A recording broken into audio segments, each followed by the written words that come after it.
Good morning 8th class student. आज science की class में हम chapter number 4 materials, metals and non metals का टॉपिक रिएक्शन विथ वाटर के बारे में आपको समझाएंगे। क्या है हमारा आज का topic? Reaction with water. Late us see how metal and non metal react with water. अब देखते हैं हम कि किस प्रकार मेटल और नॉन मेटल जो है वो वाटर के साथ रिएक्ट करते हैं। Sodium metal is very reactive. Sodium क्या है? बहुत ज़्यादा रिएक्टिव है। It react vigorously with oxygen and water. ये वेगरलेसली मतलब जल्दी से ऑक्सीजन और वाटर के साथ क्या कर लेती है? रिएक्ट कर लेती है। A lot of heat is generated in the reaction. और ज़्यादा अमाउंट में जो हीट रहती है वो इस रिएक्शन में क्या होती है? जनरेट होती है, मतलब बनती है। It is there for store in kerosene. इसीलिए इसमें कहाँ पर रखा जाता है? इसको कैरोसिन के अंदर रखा जाता है। एक्टिविटी क्या कहती है? To be demonstrated by the teacher during demonstration special should be taken the size of sodium metal piece रफली the size of wheat grain. It should be pair of tucks. क्या होता है? इसको करने के लिए टीचर्स का जो डेमोन्स्ट्रेशन रहता है वो ज़रूरी होता है। आपको क्या लेना पड़ता है? इंस्ट्रूमेंट्स लेना पड़ते हैं जिससे आप सोडियम को ले और व्हीट के ग्रेन को ले। Take a 250 ml beaker. आपको 250 ml का बीकर लेना है। ग्लास टबलर क्या लेना है? ग्लास टबलर लेना है। फिल अप विथ वाटर, उसको आधा पानी से भरना है। Now carefully cut a small piece of sodium metal. अब सोडियम मेटल का मतलब सावधानी से स्मॉल पीस कट करना है। Dry it using filter paper and wrap it in a small piece of cotton. आप उसको सुखाएंगे और स्मॉल पेपर के पीस में व्रैप मतलब पैक कर कर रखेंगे। Put the sodium piece wrap. अब सोडियम के पीस को व्रैप रखना है। कॉटन इनटू बीकर, और कॉटन को कहाँ डालेंगे? आप बीकर में डालेंगे। ऑब्जर्वर केयरफुली, और उसको केयरफुली ऑब्जर्व करेंगे। ड्यूरिंग ऑब्जर्वेशन के उपरांत keep away from the beaker. अब ऑब्जर्वेशन करने के बाद आप उसको बीकर से बाहर निकालो। When reaction stop touch the beaker what do you feel. जब रिएक्शन खत्म हो जाएगी तो आप बीकर को टच करेंगे और आपको क्या मिलेगा? Test the solution with red and blue litmus paper. अब इस सॉल्यूशन को रेड और ब्लू लिटमस पेपर से आप चेक करेंगे। इज द सॉल्यूशन एसिडिक और बेसिक। क्या ये सॉल्यूशन एसिडिक है या फिर बेसिक है?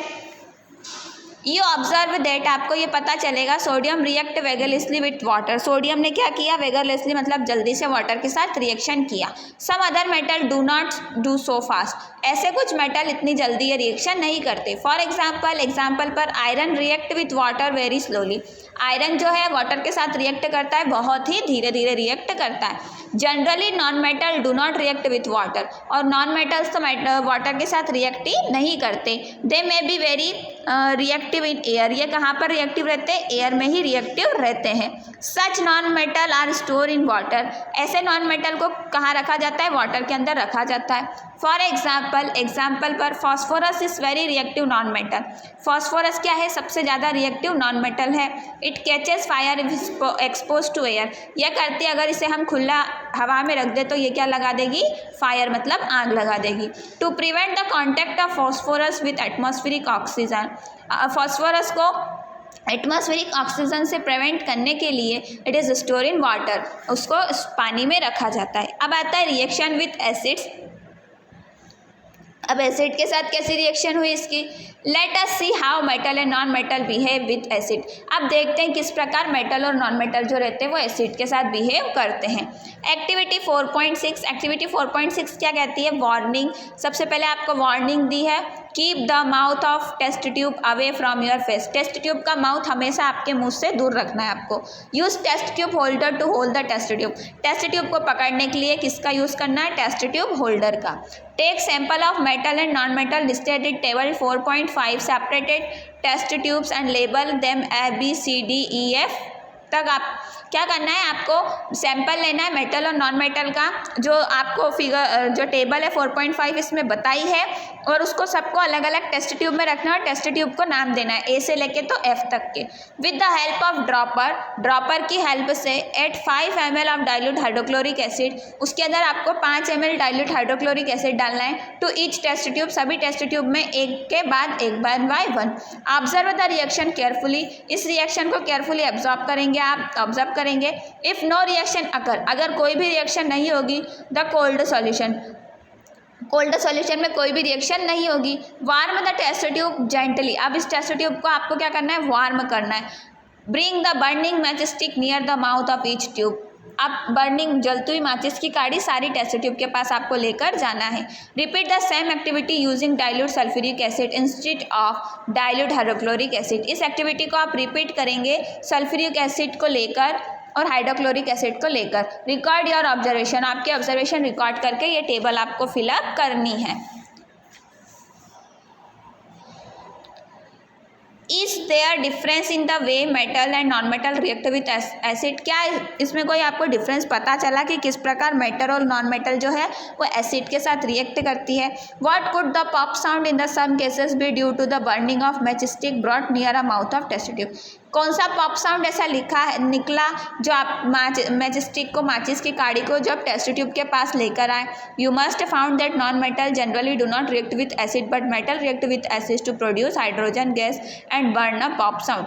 आपने देखा होगा कि नॉन मेटल तो किसी नॉन मेटल ने रिएक्ट तो नहीं किया होगा, लेकिन क्या होगा जो मेटल होगी उसने एसिड के साथ रिएक्ट किया होगा और जैसे ही जलती हुई मैचस्टिक टेस्ट ट्यूब के पास आई तो उसमें से एक साउंड प्रोड्यूस हुआ होगा, पॉप साउंड निकला होगा। You must have noticed that copper does not react with dilute hydrochloric acid. आपने ये नोटिस किया होगा कि कॉपर जो है वो डाइल्यूट हाइड्रोक्लोरिक एसिड के साथ रिएक्ट नहीं करती, हीटिंग करने पर भी रिएक्ट नहीं करती, but it react with sulphuric acid. लेकिन ये सल्फ्यूरिक एसिड के साथ क्या करती है, रिएक्शन करती है। रिएक्शन विथ बेसेस, अब बेसेस के साथ कैसे होगी reaction, to demonstrated by teacher, teacher के डेमोस्ट्रेशन पर during the preparation of sodium hydroxide solution. जब आप सोडियम हाइड्रोक्साइड सॉल्यूशन का प्रिपरेशन करेंगे, केयर शुड बी टेकन, आपको केयर रखना पड़ेगी। Sodium hydroxide handle with plastic spatula, plastic के स्टेपुला से सोडियम को हैंडल करके रखना पड़ेगा। प्रिपेयर अ फ्रेश सॉल्यूशन, एक सॉल्यूशन प्रिपेयर करना है आपको शुद्ध hydroxide in a test tube by dissolving 3-4 platelets in 5 ml of water, जिसके अंदर आप 3 से 4 प्लेटलेट डालेंगे। Drop a piece of aluminium into it, अब आपको एल्यूमिनियम की फॉइल उसके अंदर डालनी है। Bring a burning match stick near the mouth of test tube, वापस जलती हुई काड़ी आपको उसके पास लेके जानी है।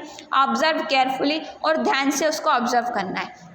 What does the pop sound indicate, अब उसमें से जो पॉप साउंड निकला था वो क्या इंडिकेट करता है। As before the pop sound indicate that presence of hydrogen gas, pop sound क्या बताता है कि इसके अंदर क्या है, हाइड्रोजन गैस प्रेजेंट है। Metal react with sodium hydroxide to produce hydrogen gas, metal sodium hydroxide के साथ रिएक्ट करती है और हाइड्रोजन गैस बनाती है। Reaction of non metal with bases are complex, और रिएक्शन ऑफ नॉन मेटल्स कैसी रहती है, कॉम्प्लेक्स रहती है। 8th क्लास स्टूडेंट, आपकी आज की साइंस की क्लास यहीं पर फिनिश हुई। नेक्स्ट क्लास में हम आपको डिस्प्लेसमेंट रिएक्शंस के बारे में समझाएंगे। यदि किसी बच्चे का ये चैप्टर या इसके पहले के चैप्टर स्टार्टिंग से छूट गए हैं तो वो स्कूल के यूट्यूब चैनल पर उन्हें स्टार्टिंग से समझ सकता है।